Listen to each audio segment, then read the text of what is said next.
LiSTNR production. A warning. This episode contains references to child sexual abuse. If this content affects you, the number for Lifeline is 13 11 14.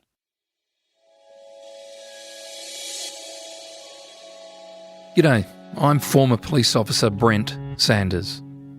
And for the past 25 years, I've dedicated myself to sharing what I've learnt on the force to the Australian public so they can better protect themselves from falling victim to crime.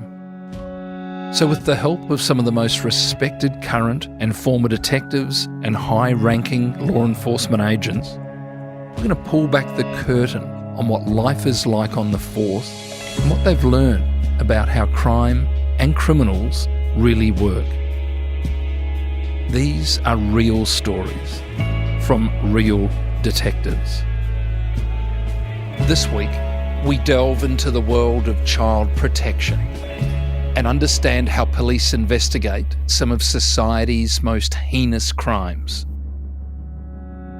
James Maskey joined the Queensland Police when he was just 20 and within a few years became part of the Child Protection Unit.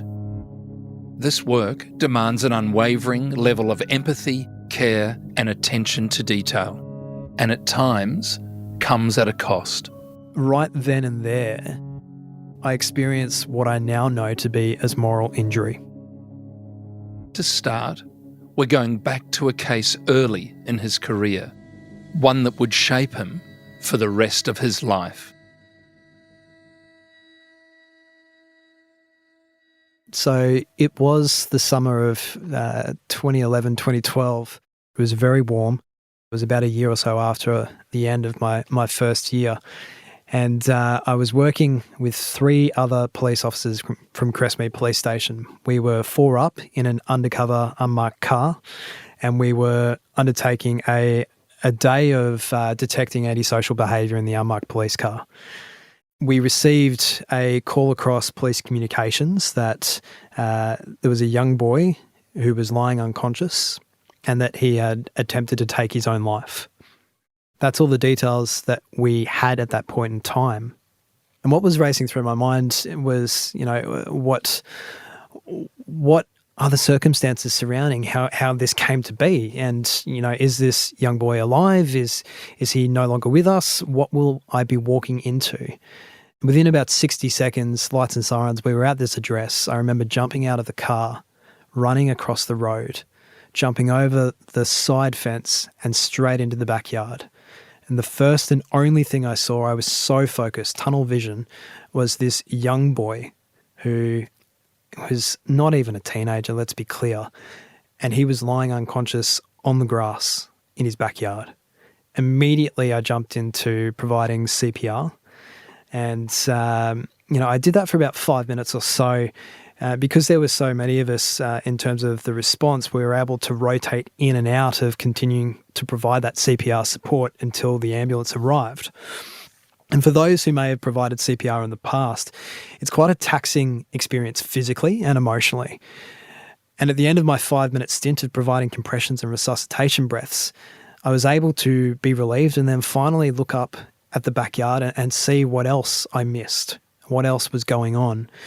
There would have been about a dozen family members and nearby neighbours all congregating in the backyard, all wailing, all crying, all screaming, all telling police to do more and be better and save this young boy's life.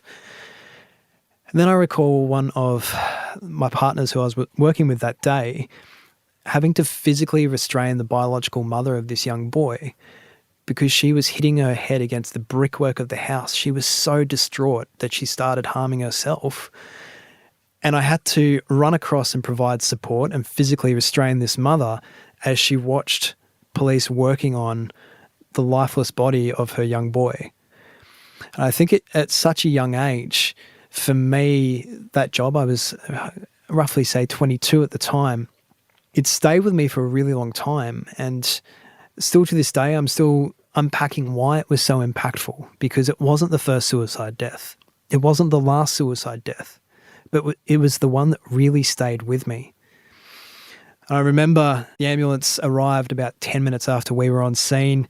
They took over the primary duty of providing CPR, and they loaded him up on the stretcher and continued to provide compressions, loaded him into the back of the ambulance, and then they notified us that unfortunately he had passed. He was no longer alive. And we had to share that message with the family. And that was a really impactful death message. The sheer volume of people that were there, we're now talking over a dozen people by the time this death message was delivered to the family and the friends and the neighbours. And we went to the hospital and, we lodged the body with the hospital and processed all the paperwork required. Back to the station, we processed the report for the coroner, took off the gun belt, dekitted, went home. And I remember I went to a party that night with some friends, and I was really withdrawn, very distant. I didn't want to talk about anything. And I drank so much very cheap, nasty wine. And I think for me that was a coping mechanism and a bit of a mask. If I was so inebriated, I wouldn't have to engage in conversation about how my day was. And I didn't have the words or the language to really describe what I had experienced at such a young age. And I think that experience, although it is for some police quite a routine operation they might be deployed to, for me it was a really impactful thing, and it really inspired me and drove me to want to work in the area of child protection as a police officer. I wanted to understand why and how such an incident came to be, and more importantly, what could be done. What support can be delivered to this young boy and the family and other families and other young people to ensure that they have what they require to be as well as they can and feel as connected to the community as they can. And that really drove me to want to work in the vitally important area of the Logan District Child Protection and Investigation Unit. As a probationary constable, you're often assigned or working with somebody who's a great deal more experienced. And as you say, you think you're learning the job when you're at the academy. You realise one day, and once you've left the academy, you don't really start learning until you're on the street and you're in amongst it. Mm. James, if I can take you forward to around 2012. You did a secondment on the Child Protection Investigation Unit, CPIU. Now, those who have worked in this environment would know that this is very, very impactful work, and on top of what you've been kind enough to tell us already, you must have found this very, very confronting to be working in an environment with such exposure to child exploitation and child exploitation material. Can you walk us through sort of the work that is done by officers and was done by yourself within that unit? CPIU in Queensland holds two roles. One is juvenile justice, so serious offences committed by young people. So we're looking at, recently all the high rates of youth crime in Queensland. That's certainly one aspect that CPIU deal with. The other, equally as important, if not more, is protecting young people against harm, abuse and neglect. And that's physical harm, sexual harm, abuse and neglect. And this is the vitally important work that the CPIU perform. And this was the focus of my 3-month secondment to CPIU initially, which ended up being a longer-term full-time position down the track. At that time, I was assigned to work with 2 detective senior constables, and one of them had just executed a search warrant and had secured a number of hard drives, laptops, and personal mobile phones. And he requested my support to go through each one of these devices because he had a suspicion that there was child exploitation material on these devices. Now, we're talking thousands of images and videos and terabytes of data, and the old clunky computer systems of the Logan District couldn't deal with that volume of data. So we had to run it up to headquarters, up to the offices of Task Force Argos, which ultimately is where I wanted to tailor my career and work long term as a detective. So we went up to Argos, we sat down, we cranked up to the computer, and I was given a number of hard drives, and I was given the duty of going through each one of them to build a brief of evidence to ascertain how many images, how many videos, but also equally as importantly, the different categories of the images and videos. So as investigators, we're tasked with child exploitation material to look at the images and videos and to categorise not only the ages of the young people depicted, but then also the acts committed against them, ranging from non-sexual fully clothed all the way through to violent in nature and also bestiality as well. So the full spectrum of categories is what we are tasked to perform in terms of looking at all the images and videos. And I can recall looking at just abhorrent images of young people as young as the ages of 4 and 5 all the way through to teenagers, videos of just violent sexual acts committed against them. And at the time, I was still roughly around 22, 23, and this wasn't my experience of the world that I held to be true. You know, I believe that young people should be nurtured and loved and cared for. And what I was seeing was directly against what I held to be true. So we ended up categorizing thousands of images and videos across a 2-week period.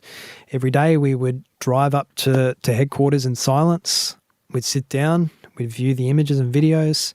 We'd drive back from headquarters in complete and utter silence. And I think for both of us, it really impacted upon our well-being. It impacted upon just our ability to be able to even hold a conversation with each other. Impactful, as you say, incidents that police are ever tasked to deal with, but also the most important. Young people are our most vulnerable victims of crime, and they are the ones that deserve the level of protection that police provide in this important CPIU unit. And still to this day, if I was to close my eyes, I could still see some of what I was asked to do as a very young, a very green investigator in this important part of the business. We ended up charging, and I was a supporting officer here, we ended up charging an offender with possessing thousands of images and videos, and he did go to prison, which is a fantastic outcome, and justice was served through the court system. So, yeah, look, ultimately that secondment, once again, much like the suicide death of that young 11-year-old boy, it powered me to want to continue this vital part of policing because I saw the impact, I saw the importance, and I knew that my skill set could be applied to do it well. But at the same time, I didn't understand the toll that really took. You know, we are talking just the most violent and abhorrent acts committed against young kids recorded on video and camera.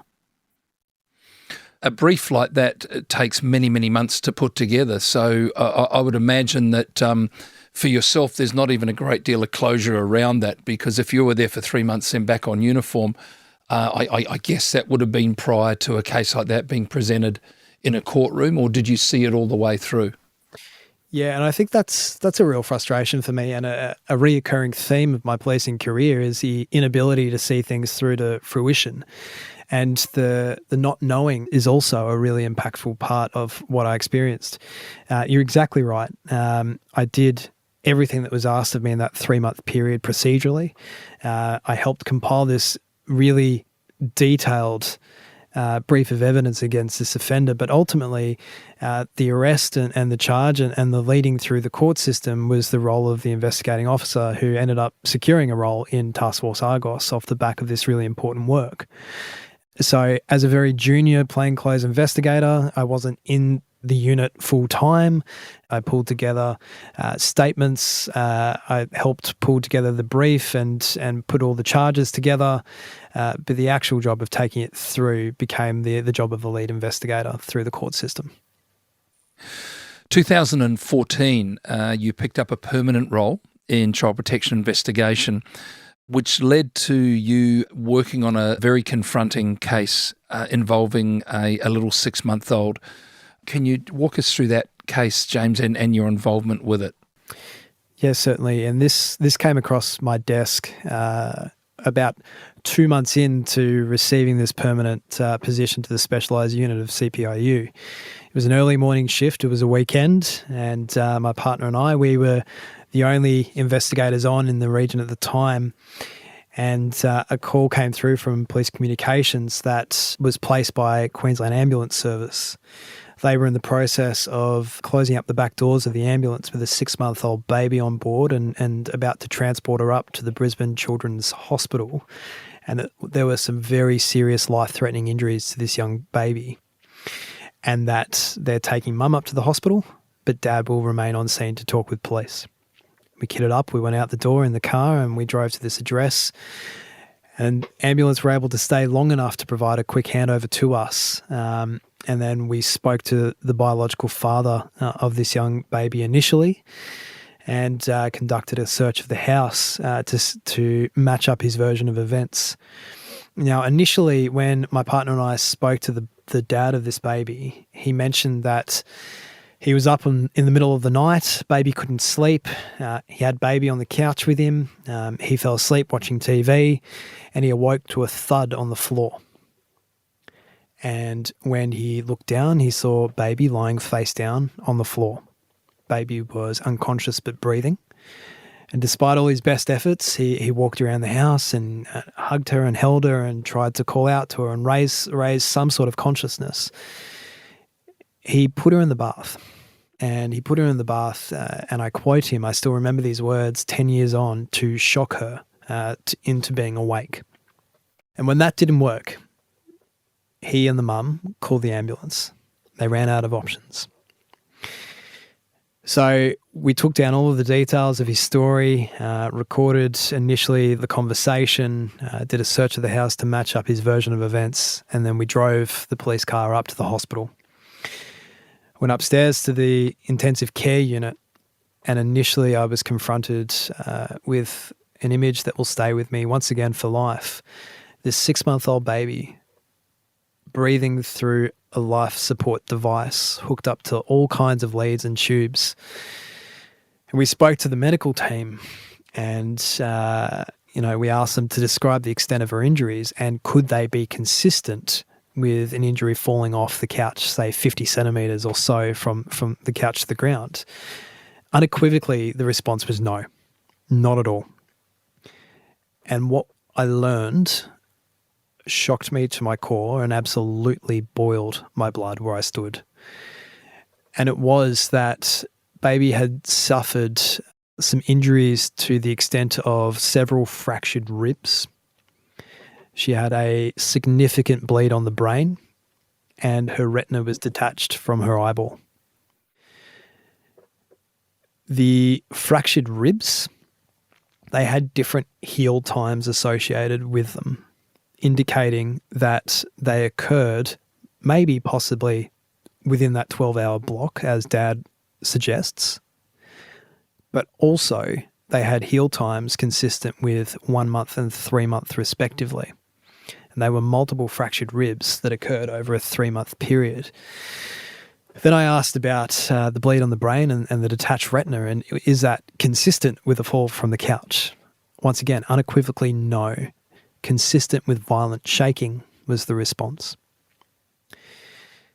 So right then and there, I experienced what I now know to be as moral injury. And that is when we are confronted by something that is so heinous, that goes so far against what we hold to be true about the world and what we value. And then to learn what has happened to this young baby was just a horrendous contravening of my own morals and values and ethics. So after a period of interviewing everybody and gaining statements from everybody connected to this young baby, we then acquired the appropriate level of approvals from the court system to obtain warrants to listen into phone calls and conversations from the biological parents of this child. Once again, what I learned in these conversations boiled my blood. They were callous. There was no remorse. There was no aspect of feeling concern for their young one. Yes, they, for all appearances, attended the hospital as often as they could and sat with the young baby. Initially, there was a breakdown in the relationship between mum and dad, and mum left dad. And then what we learned is that was more so for appearances and that they were together the whole time. And what transpired really felt like just a horrible act by two parents who should have looked after their young kid, but completely did the opposite. Instead, they harmed her and caused life-threatening injuries across a multiple-month period. After we gathered enough evidence, we knew that we had the right level of evidential proof. And we put the charges before the court. We charged mum and dad with grievous bodily harm. And I'm proud to say that justice was delivered to this young baby. Now, out of respect for her and this young baby who now, 10 years on, would be entering into being a teenager, I don't want to necessarily share much more because I want to be respectful of her, but the incident itself is something I'll never forget.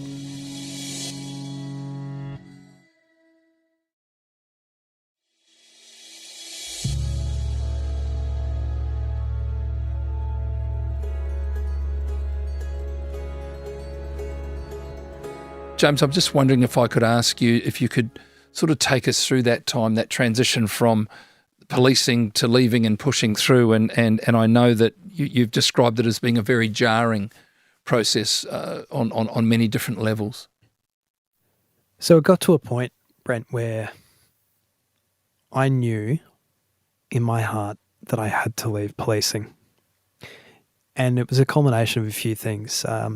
I was seeing a psychologist privately outside of the service who diagnosed me with post-traumatic stress disorder.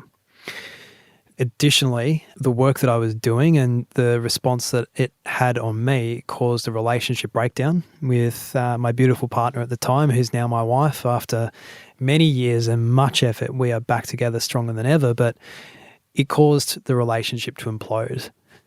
All of these things put together with just cumulative exposure to trauma, I knew that I had to leave the police service.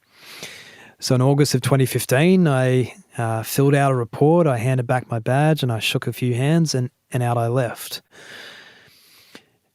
Ultimately, I was also faced with needing to either stay in Queensland or move to Victoria. My partner, now my wife at the time, was offered a PhD placement at Melbourne University. So when we got to Victoria, got to Melbourne, we lived in Fitzroy, and I went back to uni, did some postgrad study, and tried my hand at stepping back into the child protection realm, but I did it at a not-for-profit. So I walked into a leadership role at Victoria's largest not-for-profit child welfare organisation, and ultimately for me, that also was quite triggering. I was working with young people on custodial orders, out-of-home care, who had high-risk behaviours and were offending themselves. And being that close and direct to young people was triggering for me and my mental health. So I didn't really know what else to do other than in 2018, so fast forward a few years now, I saw a job advertised at Beyond Blue. It was the National Engagement Manager of Beyond Blue's Police and Emergency Services program. And that job was responsible for connecting the first responder sector to the work of Beyond Blue. It was a world-first research study that Beyond Blue was running in terms of the mental health and wellbeing of police, ambulance, fire and SES. And I thought, you know what, I'm reaching here. I'm just a former copper. What right do I have to work at anywhere else that's not a police organisation? I tried, I applied, I really put myself forward and I was successful in the role. I spent 3.5 years at Beyond Blue and it's such an impactful role that I held. We drove a world-first study that looked at the mental health prevalence and suicidality of police. And that was so closely aligned to my personal journey that I thought, you know what, maybe I do have transferable skills. Maybe I can do other things other than policing. Ultimately, that position was closed by the board and I met, just before I left Beyond Blue, I met two incredible humans, John Bale and Darren Lincoln from Fordham, Australia. They were just starting up a not-for-profit organisation supporting the well-being and career transition of police and other first responders. And they wanted to learn a bit more about Beyond Blue's work and what I was up to in that space. Ultimately, after I left Beyond Blue, I asked John Bale and Darren Lincoln for a job at Fordham Australia. I interviewed and here I am now as the Director of Policy at Fordham Australia, which is the nation's leading support organisation for first responders and their families. So I'm able to be of service now to this community that I still hold in such high regard, but a community that I know I can't work in anymore. I know that being a police officer is not for me anymore.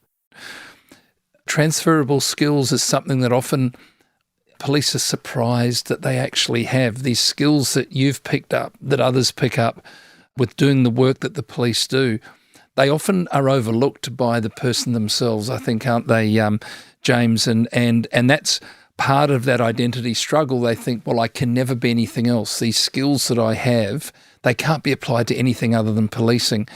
Can you just talk a bit about those skills that the police have that they may not actually be aware of, which are very much transferable into other careers? The role that I hold now, my job every day is to connect with politicians across the country and government departments to help them understand the value of the work of Fordham.